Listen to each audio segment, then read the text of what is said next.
원합니다. 오늘 본문 9절과 10절을 보면 여러분들 어떤 상황인지 좀 이해가 되십니까? 원래 다윗이 왕이었죠. 그런데 다윗의 아들 압살롬이 반란을 일으켜서 압살롬이 예루살렘을 통치하고 있었습니다. 압살롬이 잠시 예루살렘 보좌에 앉아 있었어요. 그런데 이제 압살롬이 죽었습니다. 지금까지 말씀을 살펴보았죠. 압살롬이 비참하게 나무에 머리가 걸려가지고 대롱대롱 매달려 있다가 비참하게 죽었습니다. 이제 해야 할 일은 원래 왕이었던 다윗을 예루살렘으로 다시 모셔오는 일이 남아 있는 거죠. 자, 압살롬은 원래 왕이 아닙니다. 압살롬은 누구냐면 가짜 왕이었어요. 가짜 왕.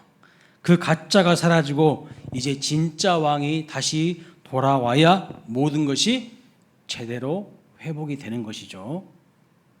오늘 이 말씀이 우리에게 주시는 분명한 메시지가 있다는 것입니다. 우리를 다스리시고 통치하실 진짜 왕은 누구일까요? 진짜 왕은 하나님이시라는 거예요. 진짜 왕은 하나님.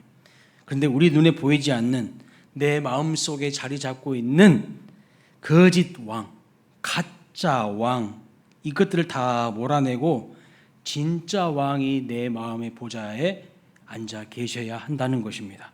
그런데 우리 인간의 비극이 무엇입니까? 진짜 왕이신 예수 그리스도께서 우리 마음의 보좌에 앉아 있지 않다는 거예요.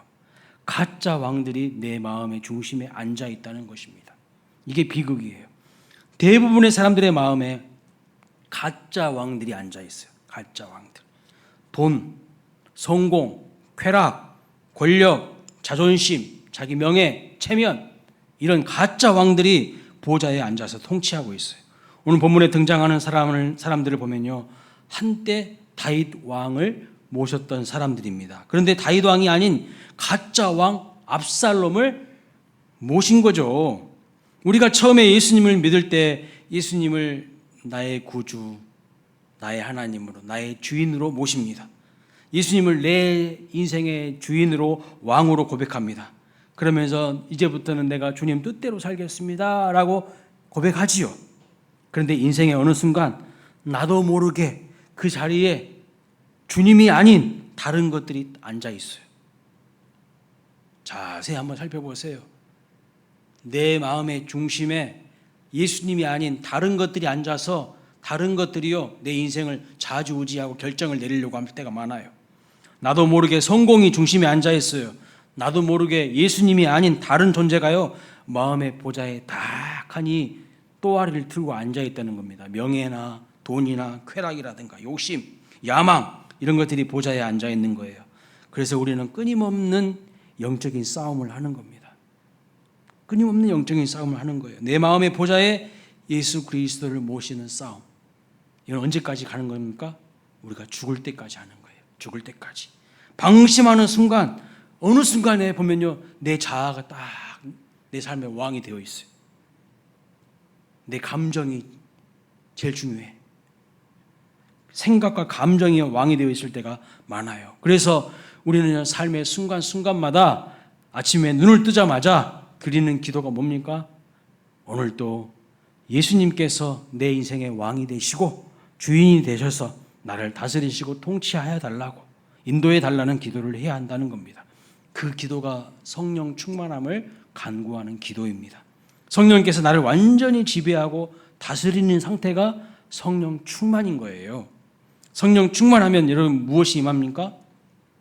하나님의 나라가 임합니다. 하나님의 나라는 뭡니까? 하나님 나라에서 제일 중요한 개념은 하나님의 통치와 다스림입니다. 일제 36년간 국민도 있었고 영토도 있었지만 주권이 없었잖아요. 그래서 실제 식민지였습니다. 하나님 나라의 핵심은요, 하나님의 주권이에요. 하나님의 통치와 다스림이 내 삶에 임하면 나타나는 특징이 뭘까요? 하나님의 나라가 내 삶에 임하면 나타나는 특징은요, 의와 평강과 희락이라고 성경은 말씀하고 있어요. 그래서 하나님의 나라는요, 오합지졸 무질서의 나라가 아니에요. 무질서의 나라가 질서로 바뀌는 거예요. 혼돈과 흥함과 공허가 아닌 질서가 있으니 거기에 평강이 있고요. 삶의 기쁨이 있어요. 근데 하나님이 통치하시지 않으시면, 하나님이 다스리지 않으면요, 기쁨이 없어요. 삶이 무질서예요. 혼돈 그 자체예요. 근데 하나님의 왕 되심과 주인 되심이 상실된 인생들을 보세요. 무질서예요. 삶이 무질서예요. 혼돈해요. 흑암이 가득해요. 개인뿐만 아니라 공동체도 마찬가지입니다. 오합지졸이에요. 서로 자기 주장하면서 서로 자기가 왕이 되겠다고 하는 사람들이 넘쳐나면 그 공동체는요, 반드시 갈등하고 대립하고 분열돼서요, 쪼개지게 되어 있어요. 여러분 삶에 하나님의 나라가 임하시기를 축원합니다. 우리 교회에 하나님의 나라가 임하게 되시기를 주님의 이름으로 축원합니다. 오늘 우리 삶의 가장 중요한 것은 뭐냐?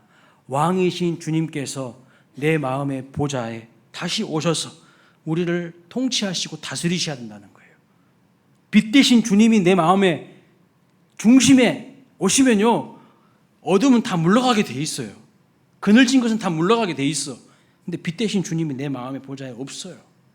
다른 것들이 앉아 있어요. 이게 문제라는 거예요. 이게 무너져 있으면 제 아무리 세상적으로 대단해도 화려해도 그 끝은 다 허무함입니다. 자, 그래서 주님이 우리 인생의 왕이었던 시절을 한번 생각해 보면 좋겠어요. 자, 9절을 보면 이렇게 말씀합니다. 9절 보면 왕이 우리를 원수의 손에서 구원하여 내셨고 또 우리를 블레셋 사람들의 손에서 구원하셨으나, 여기 왕은 누굴까요? 여기 왕은 누굴까요? 다윗이죠. 다윗. 과거에 다윗이 왕으로 통치하던 시절을 생각하는 겁니다. 생각해 보니까 다윗이 왕이었을 때는 우리를 원수의 손에서도 구원해 주셨고 또 블레셋 사람들의 손에서도 구원하셨다는 겁니다. 여러분, 생각은 참 중요해요. 생각하다 보니까, 생각을 잘하니까 다윗이 너무 고마운 거예요. 예? 영어 단어 think, 생각하다 해서 땡큐가 나왔어요. think, think, 생각하다 해서 감사하다, 땡크가 나왔다고.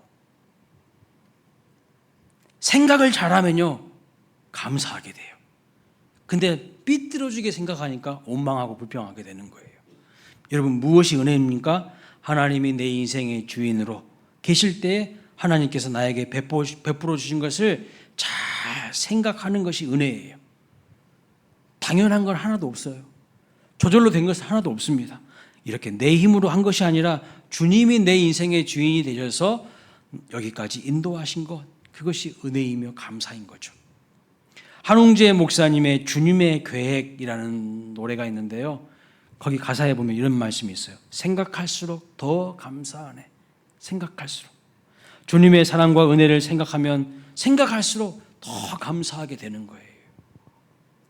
그래서 생각하지 않는 사람들은요, 감사가 없어요. 하나님의 말씀을 딱 붙잡고 생각하는 훈련이 되어 있는 사람들은요, 감사를 계속 하게 돼요. 근데 생각은 안 해. 본능대로만 살려고 해요. 불평하고 원망하게 되는 거예요. 주님의 사랑과 은혜를 생각하면 생각할수록 더 감사하게 되고 더 큰 감사를 노래하게 됩니다.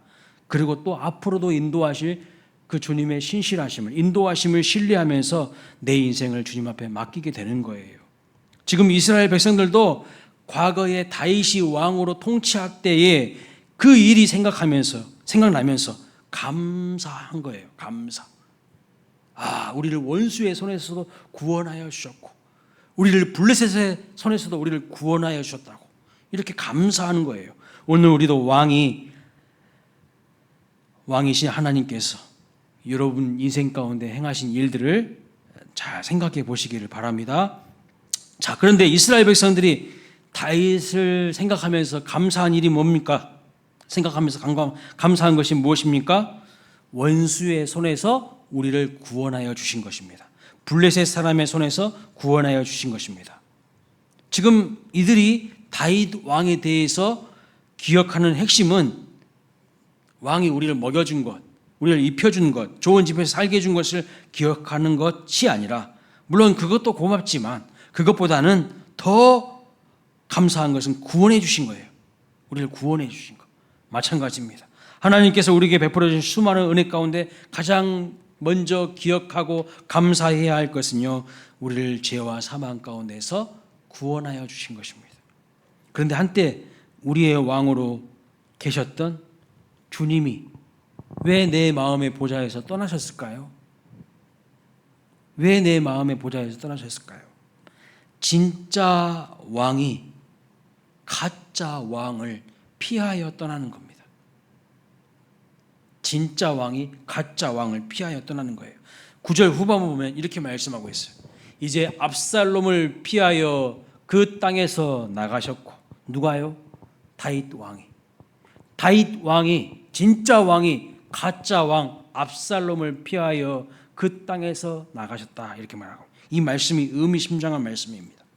여러분 삶에서 왜 하나님의 통치와 다스림이 없어서 혼란하고 무질서하고 의와 평강과 기쁨이 없는가? 왜 그럴까요? 여러분이요, 예수님이 아닌 다른 것들을 주님으로 모셨기 때문입니다. 우리 주님은 인격적인 분이시죠. 강압적으로 강제적으로 하시는 분이 아니에요. 여러분이 주님을 거부하시면 주님은요, 조용히 떠나셔요. 조용히 떠나신다고. 내가 예수님이 아닌 다른 것들을 내 삶의 중심에 모시잖아요. 그러면 예수님은 떠나십니다. 성령님도 마찬가지예요. 삼손이 정욕을 자기 마음의 보좌의 중심에 둡니다. 그러니까 성령께서 그를 떠나셨어요. 성령께서 그를 떠나셨어요. 그러나 삼손은 그 사실을 몰랐어요. 사사기 16장 20절 말씀 보세요.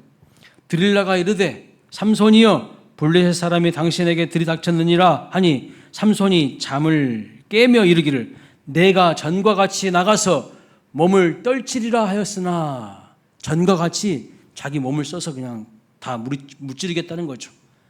그러나 여호와께서 이미 자기를 떠나신 줄을 깨닫지 못하였더라. 하나님께서 떠나셔버린 거예요. 왜요?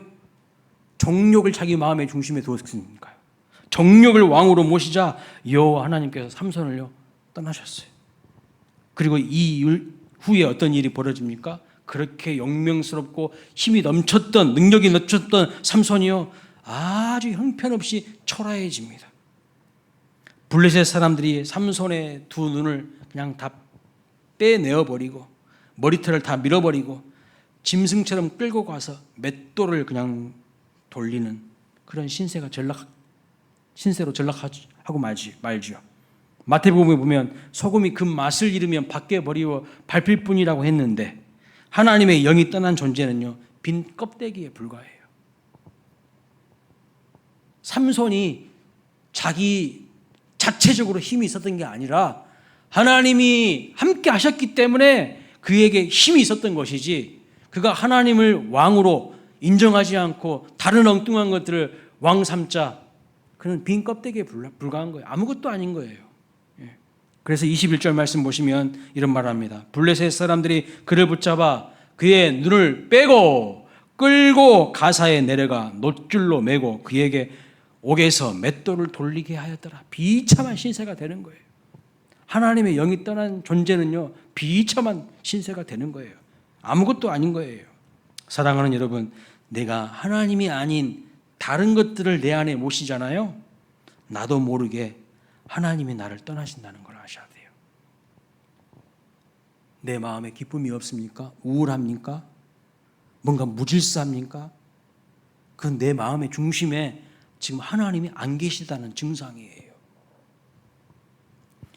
북한에 가면요 평양 지하철이 있는데 그 평양 지하철 노선도에 보면 부흥역이 있어요. 부흥역, 영광역이 있습니다. 영광역. 사진 한번 보여줘 보세요.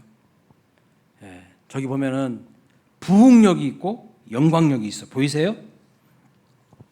왜 평양 지하철역에 부흥과 영광이라는 이름의 역이 있을까요?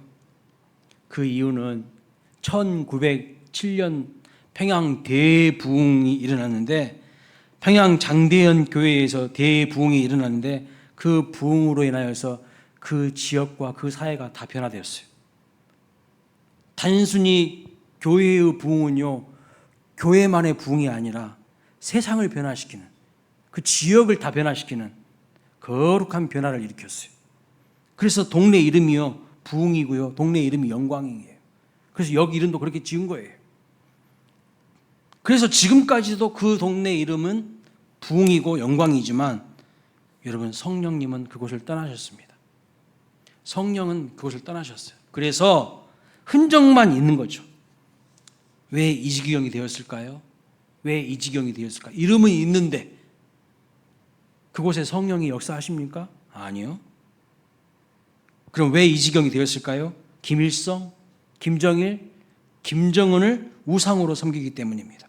김일성, 김정일 우상이 여러분 북한 전역에 몇 개 있는 줄 아세요? 3만 5천 개가 있대요. 와, 북한 전역에 이 김일성, 김정일 우상이 3만 5천 개가 있어요. 한때 하나님의 영이 충만하게 임하셔서 평양을 여러분 제2의 뭐라고 했습니까? 제2의 예루살렘이라 있잖아요. 동방의 예루살렘이라고 불렸는데 이제는 흔적만 남아있어요. 다른 것들을 하나님이라고 섬기고 이념과 세상의 철학과 사상과 이데올로기 이런 것들을 하나님의 자리에 앉혀놓고 따르고 있으니 하나님이 떠나신 거예요. 떠나신 거예요. 대한민국은 어떻습니까? 김일성, 김정일, 김정은을 우상으로 섬기지는 않지만 물질과 쾌락을 섬기고 있어요. 대한민국은. 자본주의 시대니까 돈이 왕이에요. 돈이 깡패고.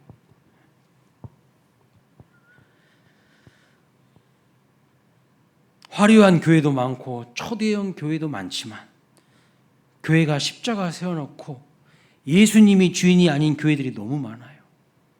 예수님이 주인 아닌 교회들이 너무 많아요. 사람이 교회의 주인이고 돈이 교회의 주인이고 당파와 파당이 존재하는 곳, 그것이 교회가 되고 있어요. 이데올로기가 교회의 주인 되고 있어요. 교회에서 무슨 냄새가 나야 할까요? 예수님의 보혈의 향기가 나야 되는데 사람들의 죄 냄새가 펄펄펄펄 풍기고 있어요. 그래서 교회에 주인님이 안 계시고 떠나신 겁니다. 제가 월요일날 영화를 하나 봤어요. 예수님 영화 애니메이션으로 나왔더라고요. 킹 오브 킹스인가? 예수님이 성전에서 엄청 화를 내시더라고요. 막 채찍질을 하시더라고요. 하나님의 집을 더럽힌 것들을 하면서. 오늘 이 시대에 예수님이 보시면 어떨까요? 교회를 보시면 통곡하실 것 같아요. 예수님이 없어요, 교회에. 교회의 십자가에 그 보혈의 은혜가 없어요. 요한계시록 말씀을 우리가 매일 묵상하고 있는데요, 첫사랑을 잃어버린 그 에베소 교회에 대해서 뭐라고 말씀하셨습니까?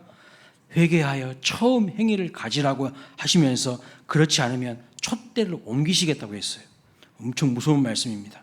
그러니까 신앙생활이 형식과 의미에만 머물고 처음 사랑 잃어버리고 처음 행위를 잃어버리면 하나님께서 그 교회에 떠나시겠다는 거예요. 촛대를 옮겨버리시겠다고. 하나님 없는 교회는요, 생명 없는 죽은 교회예요. 껍데기만 존재하는 거죠. 죽은 교회가 된다는 겁니다. 엄청 무서운 경고의 말씀입니다. 오늘 본문 10절 말씀을 보세요. 우리가 기름을 부어 우리를 다스리게 한 압살롬은 싸움에서 죽었거늘. 여기 보면요, 가짜 왕을 누가 기름 부었어요? 누가 기름 부었습니까? 우리가 기름을 부어 우리를 다스리겠다고 말씀하고 있어요. 그렇습니다. 하나님이 아닌 다른 엉뚱한 것들을 누가 왕으로 삼은 겁니까? 자기 자신이에요. 책임 회피하려고 하면 안 돼요. 우리 스스로예요. 내가 하나님이 아닌 돈과 쾌락과 세상의 것들을 향해서 그것들을 왕자에 모신 거예요. 그것이 제일 가치 있는 것이고 제일 중요한 것이고 그것을 예배하는 거예요. 하나님을 예배하는 것이 아니에요. 이 사람들이 압살롬을 자기들의 왕으로 모신 거예요. 누가 시킨 것이 아니라 자기들 마음이 압살롬에게 팔린 거예요. 그의 화려한 외모에. 그렇죠? 압살롬은요 외모가 화려했어요. 머리카락도 그냥 길고 멋졌어요. 그의 화려한 언변에, 그의 거짓 친절에 속아서 다윗 왕이 아닌 압살롬을 그들이 세운 겁니다. 마귀가 항상 우리를 유혹할 때 쓰는 방법이 뭐예요? 보암직도 하고 먹음직스럽게도 하고 지혜롭게 할 만큼 탐스럽게 보이게 만든 거예요. 거기에 속은 거예요. 마찬가지로 진짜 내 삶의 왕이신 주님이 내 삶에서 떠나신 이유가 뭡니까? 사람들의 마음이 그 마음에 하나님 두기를 싫어하는 거예요. 하나님 두기를 싫어하는 거예요. 자기의 자아가 왕이야. 자기의 자아가 왕 노릇하고 있어요. 우리가 정말 생명력 넘치는 삶을 사는 비결은요, 진짜 왕이신 주님을 내 마음의 보좌에 모시고 왕이신 주님의 통치와 다스림을 받는 거예요. 그것이 우리가 진짜 은혜 넘치는, 생명력 넘치는 삶을 사는 비결입니다.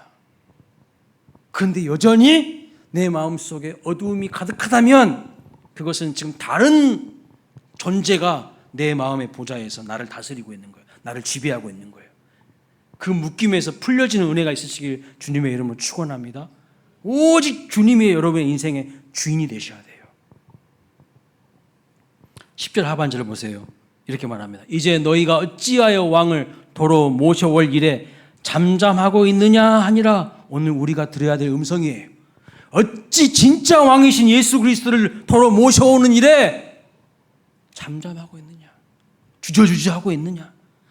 압살롬 가짜 왕이 죽었는데도 왜 진짜 왕을 모셔오는 일에 잠잠하냐는 거예요. 잠잠하냐는 거.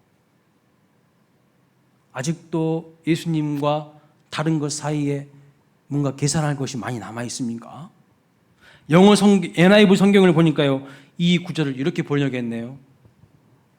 Why do you say nothing about bring the king back? 그랬어요. 왜 왕을 다시 모셔오는 일에 아무 말 하지 않고 있어? 이렇게 표현하고 있어요. 왜 아무 말 하지 않고 있어? 왕을 다시 모셔오는 일을 하려면 뭐부터 하라는 거예요? 말부터 하라는 거예요. 말은 곧 언어인데 언어를 선택하는 것은요, 미래를 선택하는 것이라는 말이 있습니다. 자꾸 절망적인 말을 하고 부정적인 말을 한 사람은요, 그 사람의 미래가 절망적이고 부정적이 돼요. 언어는 존재의 집이라는 말도 있어요. 말하는 것을 보면 그 사람이 어떤 사람인지 알 수 있어요. 자꾸 믿음과 소망과 사랑을 이야기하면요, 그 사람은 내일은 밝아집니다. 말대로 된다는 말도 있어요. 말은 씨앗이라는 말도 있어요. 그래서 말 조심하라죠. 사람들에게 감동을 주고 마음을 움직이는 것이 언어입니다. 그러면 진짜 내 삶에 다시 소망이 넘치고 활기가 넘치고 생명력이 넘치려면 어떻게 해야 될까요? 내 입으로 자꾸 그것을요 고백해야 되는 거예요. 고백하세요. 뭘 고백해야 됩니까? 뭘 선언해야 합니까? 내 삶의 가짜 왕들을 다 몰아내고 예수님을 내 삶의 주인으로, 내 마음의 보좌의 왕으로 모시겠다는 고백과 선언을 선포해야 돼요. 아침에 눈 뜨자마자 오늘 또 주님이 내 삶의 주인이십니다. 선포하세요. 그걸 찬양으로 하나님께 올려드리세요. 안 그러면요, 우울한 마음이 나를 확 지배해버려요. 그 상황과 현실이 나를 확 지배해버려요. 그래서 하루 종일 그냥 우울하고 기분 나쁘고 누가 조금 이상한 말 조금만 해도 그냥 확 감정이 상해버려. 그것이 성령 충만한 사람입니까? 그것이 예수님이 주인된 인생의 사람들의 모습일까요? 아니잖아요. 그래서 항상 선포하십시오. 말로 선포하셔야 됩니다. 시작이 말로부터 시작하는 거예요. 말. 그리고 말을 했다면 이제 행동으로 옮겨야 되는 겁니다. 11절 말씀 보세요. 11절 읽어봅니다. 시작. 온 이스라엘이 왕을 왕궁으로 도로 모셔오자 하는 말이 왕께 들렸거늘 너희는 어찌하여 왕을 궁으로 모시는 일에 나중이 되느냐 그랬어요. 왕을 다시 궁으로 모셔오는 일에 나중이 되겠느냐. 이 말은요, 말만 하지 말라는 거예요. 말만 하지 말라는 거. 말로 끝내지 말고 행동으로 나타나야 된다는 겁니다. 여러분, 신앙생활은요, 이론이 아니에요. 관념이 아니에요. 철학이 아닙니다. 행함이 없는 것은 다 죽은 거예요. 믿음과 행함은요 분리된 게 아니에요. 하나예요, 하나. 그래서 그 사람이 진짜 믿음이 있는 사람인지 없는 사람인지는요 열매를 보면 알아요. 행함에 열매가 있어야 돼요. 나는 신앙생활에 근데 행함은 전혀 없어. 그럼 믿음 다 병들고 죽은 거예요. 그런 믿음은 구원받지 못해요. 말로만 끝내지 말고 행동으로 분명히 나타나고 드러나야 된다는 겁니다. 특별히 11절 말씀은요 누가 누구에게 하는 말입니까? 지도자들에게 하는 말이에요. 지도자들에게. 11절 상반절 말씀 보세요.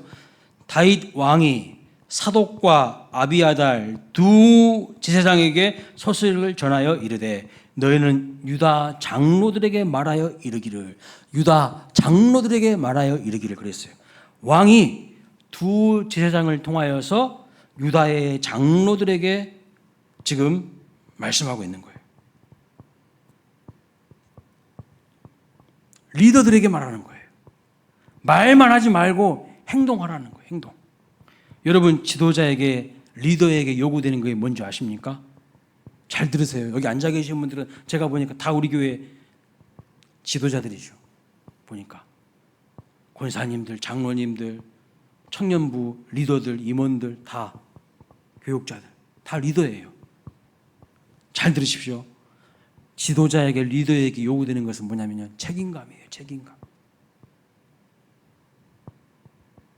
지도자는 책임 있는 자리에 있는 사람입니다. 그 책임 못 지겠으면요 내려놔야 돼요. 저도 마찬가지예요.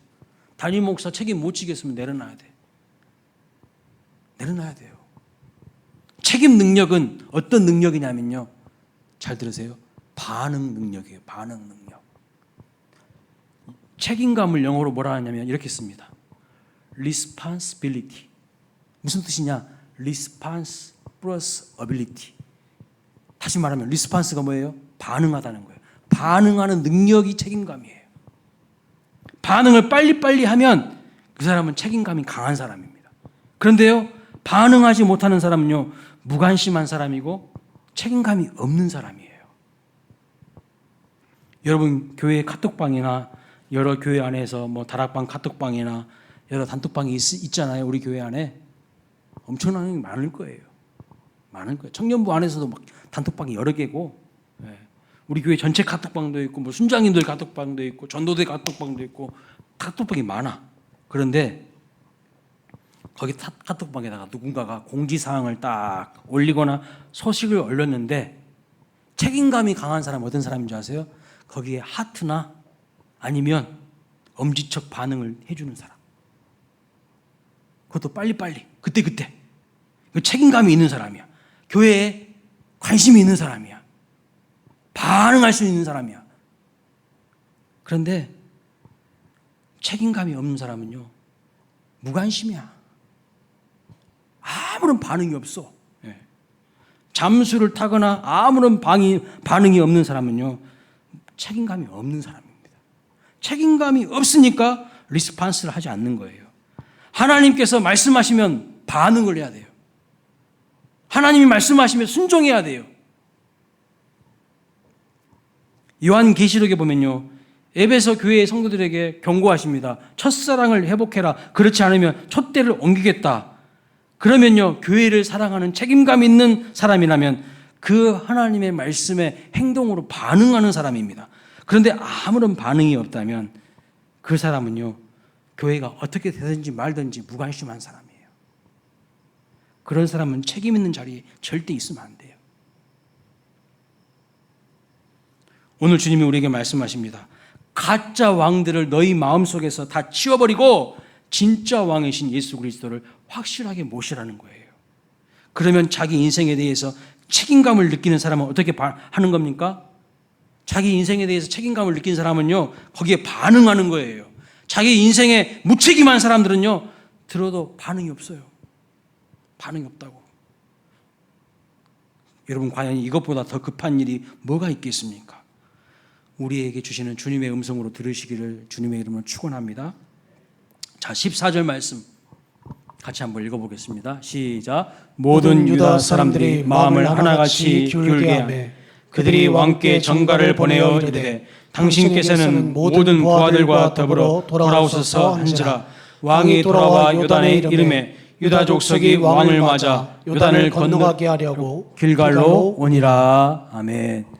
모든 유다 사람들이 다윗 왕을 다시 요청하고 왕을 맞이하는 것처럼, 맞아서 모셔오는 것처럼, 여러분 주님은요 점령군처럼 우리 마음에 들어오지 않습니다. 강압적이지 않으셔요. 주님은 인격적인 분이시기 때문에 우리가 가짜 왕을 내 마음에 모시고 있으면 주님은 그냥 조용히 떠나셔요. 조용히 떠나신다고요. 근데 우리 스스로 인격적으로 주 예수님 내 마음에 오셔서 내 마음을 다스리시고 내 마음의 왕으로서 마음의 보좌에 앉아 주십시오. 나를 통치해 주십시오. 그렇게 모시면요 가짜 왕은 떠나고 주님의 통치와 다스림이 임하는 거예요. 오늘 본문에도 그렇잖아요. 모든 유다 사람들이 다윗 왕을 다시 요청하고 모셔오는 거예요. 강압적으로 오시는 게 아니에요. 여러분 삶이 무기력하고 지치고 소망이 없고 뭔가 일이 잘 안 돼서 무질서하고 또 다른 사람과의 관계가 자꾸 삐그덕거리십니까? 무엇부터 점검해야 될까요? 무엇부터 점검해야 될까요? 내 삶의 주인이 누구인가부터 점검하세요. 내 삶의 주인이. 나는 지금 누구의 통제와 누구의 명령을 따르고 있는지를 점검해 보세요. 나는 무엇을 주인 삼고 있는가? 내 마음의 보좌에 앉으셔서 나를 다스리는 존재가 누군지를 살펴야 됩니다. 그리고요, 가짜 왕 다 쫓아내야 돼요. 가짜 왕 다 쫓아내세요. 가짜 왕은 여러분의 자아일 수도 있습니다. 여러분의 잘못된 상한 감정일 수도 있어요. 어떤 분들은 상한 감정 따라서 항상 선택해요. 마음이 항상 부정적이고 상해 있는데 그때 안 좋은 선택과 결정을 내려버려요. 두고두고 후회합니다. 그러면 부정적인 상태에서 어두운 마음에서 뭔가를 선택하고 결정하지 마세요. 좋은 결정 아니에요. 하나님이 이 결정이 하나님이 정말로 기뻐하시는 결정입니까를 물어보셔야 돼요. 그런데 안 물어봐요. 자기 감정대로 해버리는 거예요. 자기 생각대로 그냥 해버리는 거예요. 자기 자아가 주인되어 있는 삶이에요.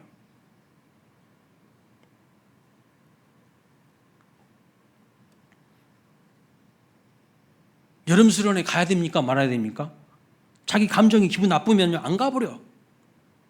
그러면 지금 누구를 주인 삼고 있는 거예요? 자기 감정을 주인 삼고 있는 거예요. 그럼에도 불구하고 하나님, 제가 가야 됩니까? 내 감정은 이렇게 안 좋은데? 내 상황은 이렇게 안 좋은데? 그걸 주님 앞에 여쭤보고 주님이 그래도 가라. 가는 것이 하나님의 뜻이면요, 내 자아를 내려놓을 수 있어야 돼요. 그게 믿음의 사람인 거예요. 그 사람에게 하나님의 은혜와 복이 임하는 거죠. 맨날 감정에 질질질 끌려다니고 상황에 질질질 끌려다니고 그 사람이 어떻게 예수님을 주인 삼는 삶이라고 할 수가 있을까요? 주일날도요, 기분 나쁘면 교회 안 와버려 그냥.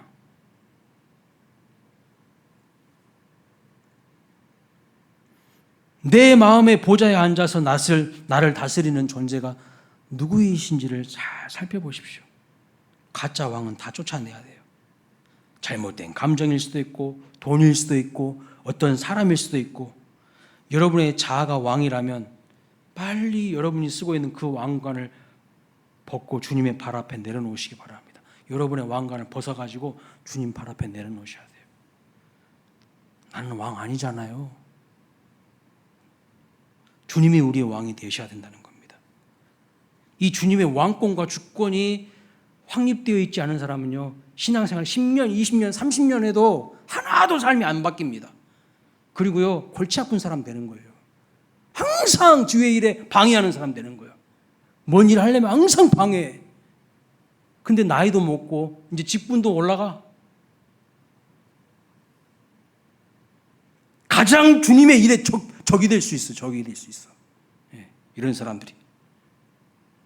여러분의 자아가 왕이라면요, 빨리 그 왕관을 벗으십시오.